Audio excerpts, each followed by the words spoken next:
Let me ask you something. Are you still alive in your fantasy playoffs? Or maybe you're just trying to avoid the last place punishment. Trust me, I get it. Nobody wants to do the Waffle House challenge, so I'm here to help. These are the players you want to add and avoid before your friends do this week. Let's start with KJ Osborne, the wide receiver 3 for Minnesota, who might be the best wide receiver 3 in football. Yes, I said that, Tyler Boyd. Because this past week he popped off. He was number 2 in fantasy points, only behind Zay Jones at the position. 16 targets on Saturday. Everybody saw him going absolutely berserk. He even had a 40-yard catch called back in this game. And look, Osborne's a mismatch. He's 6 foot, 215 pounds. He's sort of like this bigger slot receiver. Think about a Chris Godwin. And not only that, he's an absolute athlete. What you're seeing right here, these bars are his percentiles, his athletic measures. Anything over 50 is above average. It's above 50%. And he's well over 50 in burst, in speed, catch radius, his overall 40-yard dash. I mean, he's fantastic. And very quietly this year, he stayed consistent. He's entered this week ranking top 20 in total routes run and 4th in slot snaps. These both increased. He's now top 15 in routes run and 3rd in slot snaps. And this past week, he played on 88% of the passing plays. And again, they're trailing, so it's a little bit skewed, but that was the most he's seen this year. The week before, 78% was the 3rd most. So his usage is increasing. He's taking away Adam Thielen's role. And it makes sense as he's the younger, more dynamic player. Adam Thielen might not even be on this team next year, where Osborne has a real chance to be the wide receiver 2 for Minnesota. And remember, Justin Jefferson left this game twice to go to the medical tent, so there's a chance maybe he'll be limited. Maybe he doesn't even play in this game, which helps Osborne even more in a matchup against the Giants, who have the dead last ranked secondary as of right now. A great spot for Osborne,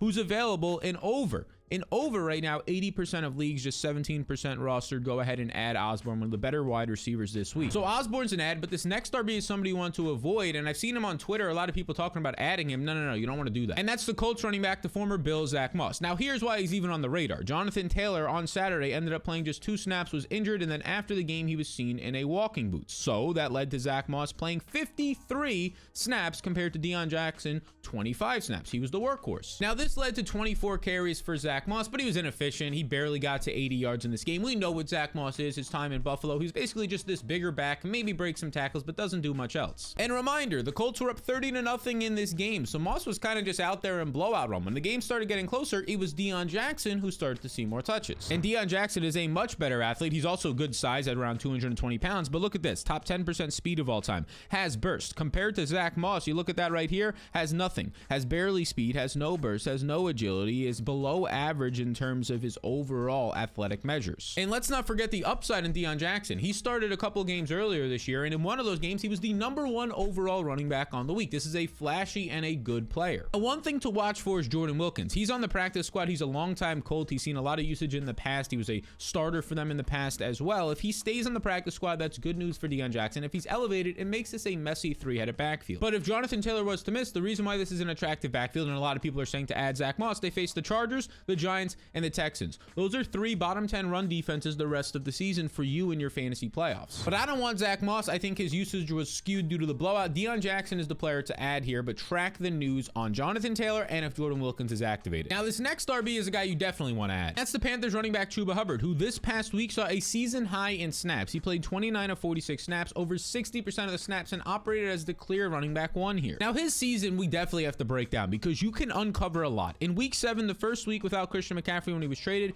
he played 48% of the snaps. He was leading this team before leaving with injury as the RB1, posted over 70 yards and a touchdown. He then missed the next few games with injury. He returned in week 10, clearly limited just 17% of the snaps, and even in week 11 was limited, playing just 35% of the snaps, seeing 4 carries. But then in week 12, he saw 17 touches, a season high, and then he went into the bye week, got even healthier, and there was rumors that he was going to start to see more work. And that's exactly what happened last week as he goes for 99 yards, a touchdown, 17 total touches, and then he repeats it this past week, seeing a season high in snaps. So although Foreman had big weeks like week 8 when the game went to overtime against the Falcons, he had 3 touchdowns without Chuba Hubbard, and basically any game that stayed close, he's seeing around 20 carries. Although he's had that, it was because Hubbard was injured. Hubbard was always supposed to be the guy. Now he's healthy, and he is the guy, so go at him. And if you're curious, Hubbard's only rostered in 40% of leagues, meaning he's out there in over 60% of leagues, and probably a really easy add for you with less competition in the fantasy playoffs on the waiver wire. Now this next guy is surprisingly available in 50% of leagues right now, and that's Jerick McKinnon, who I don't even have to tell you why you need to be adding this guy. He's absolutely fantastic. This past week, Jerick McKinnon goes out there. He plays over 60% of the snaps, 62% to be exact. 48 is the total number out of 77,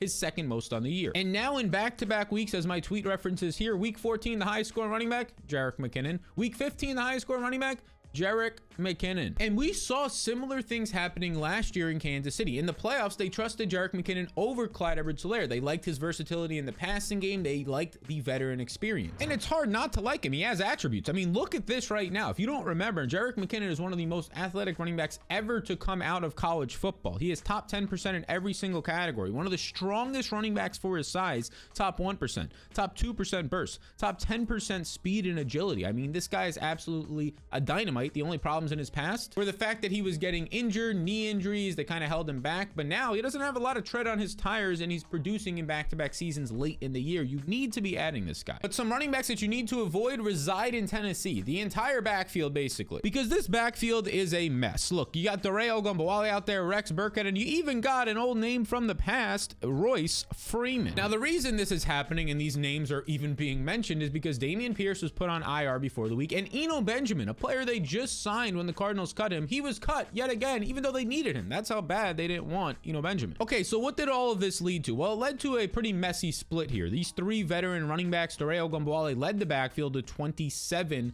total snaps, but he only played about 40%. It was actually Royce Freeman who played 38% of the snaps, and he saw 12 total touches, 11 carries. He had a reception. He was actually pretty efficient, 12 touches overall for 56 yards. And you probably know the name Royce Freeman. He's been put in other spots. He was drafted by the Broncos. He's an athletic big back who just never kind of got there. And when I say athletic, I mean really damn good. I mean 88th percentile speed right here. You see he has a lot of agility as well. He's solid overall when it comes to burst. Around the league average is not bad for a running back who has these other attributes and has the size as well. It just never really panned out for the guy, but he's 0% rostered right now in fantasy leagues. So if you want to take a dart throw on him in deeper leagues, maybe you need a flex spot. Okay, I can understand that, especially if you just lost maybe a Jonathan Taylor or a Dameon Pierce, but for the most part, backfield's an avoid. And one big reason why is they face the Titans, who are top 3 in run defense right now, who are number 1 in run defense efficiency, and he's still in a split backfield. So a split backfield for not the greatest running back in a really brutal matchup. Overall, an avoid and a player you're probably sitting this week anyways. Now, the Titans are solid at stopping the run, but they're bad in the passing attack, which makes the Texans wide receivers next week appealing. And more specifically, Chris Moore is a player who's appealing, who, look, we just saw him last week have a massive game, a career high 11 targets. Everything right here is a career high, 10 catches,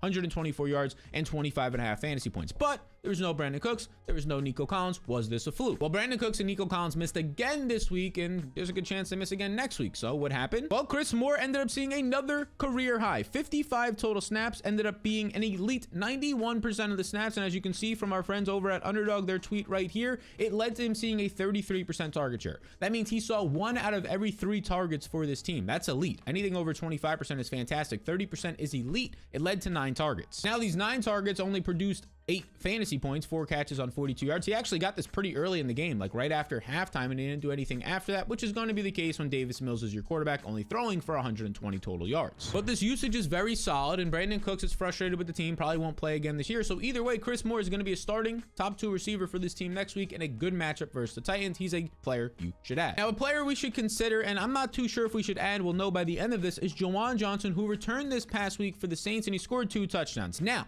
here's your issue. Johnson still played less snaps, 8 less snaps than Adam Troutman, and obviously Taysom Hill, your quarterback slash tight end hybrid, is still out there for a lot of plays a game. So it's sort of this messy situation where earlier in the year Johnson was playing more snaps than Troutman. Now he's not. But we may be able to simply chalk this up to, well, Johnson just returned from injury. So next week he could easily play 10 to 15 more snaps than Troutman, who's basically just a blocker out there. Either way, this week, Johnson ran more routes. He ran the most routes on less snaps. And reminder, this guy is a former wide receiver who is absolutely a fantastic athlete, way above average in every single metric from catch radius to burst to speed to agility, and he's being used all over the field. Even though he's missed some games, he's top 11, and now after this week, top 10 in deep targets amongst tight ends and red zone targets. That bigger body, that athletic player is a mismatch in the red zone and downfield against linebackers. So if you're in a bind this week, and really basically anybody is if you don't have one of the top 5 tight ends, I do think that Johnson is a player worth adding. But another tight end we're about to talk about later in this video, I'd rather have. But before we talk about him, we must acknowledge Noah Brown, because Noah Brown basically just had, a career day. He's had other multi-touchdown days in the past, but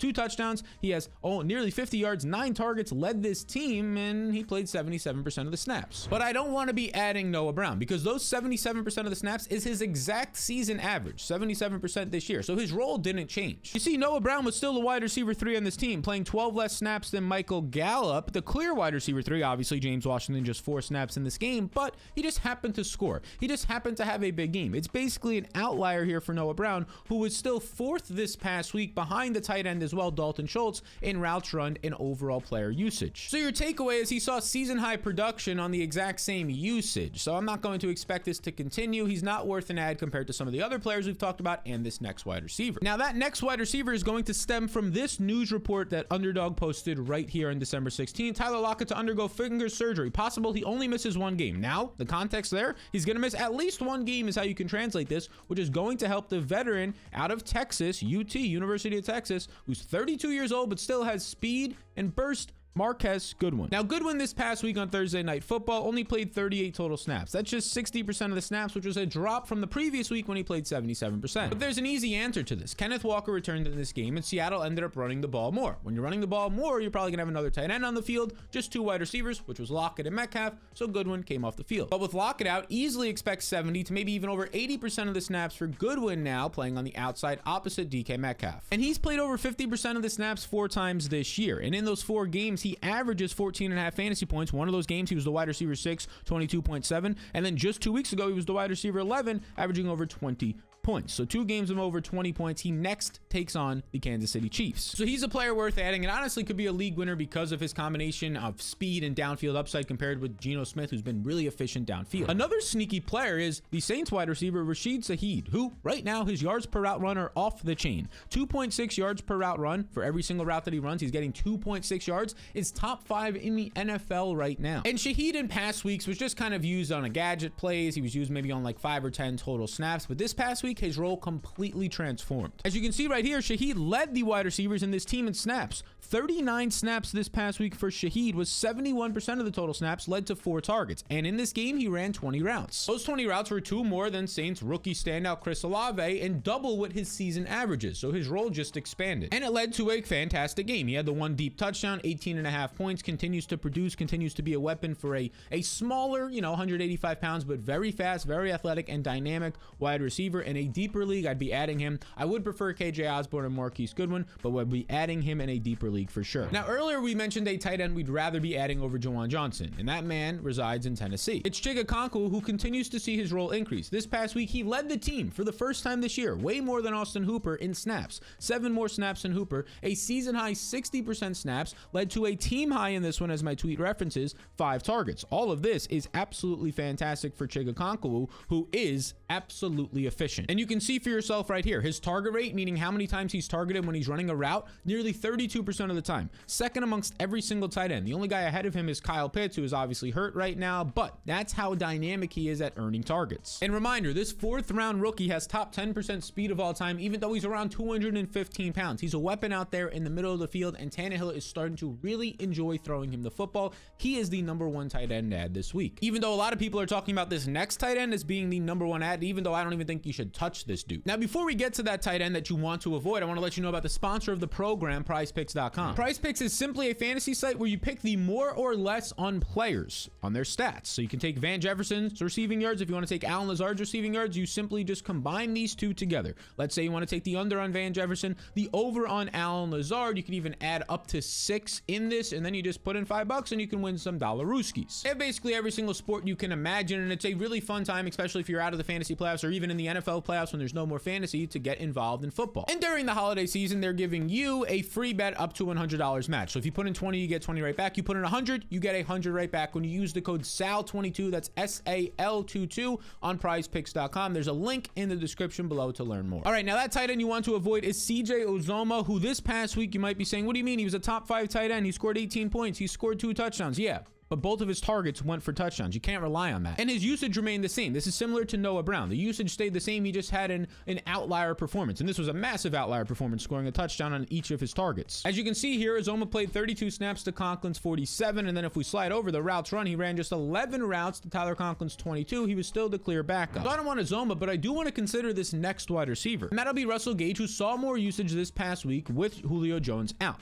In previous weeks returning from injury, he wasn't playing a lot, 27%, 29% of the snaps, but this past week he played over 60% of the snaps. And that led to a strong game. He led the team in targets. He scored twice. He had 26 fantasy points in this one without Julio Jones, but can we rely on it? Well, if Julio Jones is out again, why not? Tampa Bay leads the league this year in pass attempts, 44 per game. In the last 4 weeks, they're averaging nearly 48 pass attempts per game. That's going to help a slot wide receiver who is being utilized often, 12 targets this past week, in Russell Gage. So track Julio's status to decide here. Again, there's still Mike Evans, there's still the running backs, and there's still Chris Godwin out there, but Gage is still earning targets. That's the second time he's had at least a dozen targets from Tom Brady this year. Now let's talk about defenses. The Titans defense is the one you want to stream this week because they face right now the Texans, who allow the second most points to the defensive position, over 10 points per game. That is a fantastic spot that you want to be streaming this week. And the beautiful thing is that the Titans are available right now in over 70% of the fantasy league, so go add them ASAP. Now, these are the players that you want to be adding, but also avoiding in week 16 for your fantasy playoffs, and also maybe even just so you don't have to do the Waffle House Challenge or whatever it is your league punishment is. And if you want to see even more players, you should add the best matchups for these upcoming weeks and a lot more strategies right now to win your fantasy playoffs, avoid the league punishment. Well, check out this lovely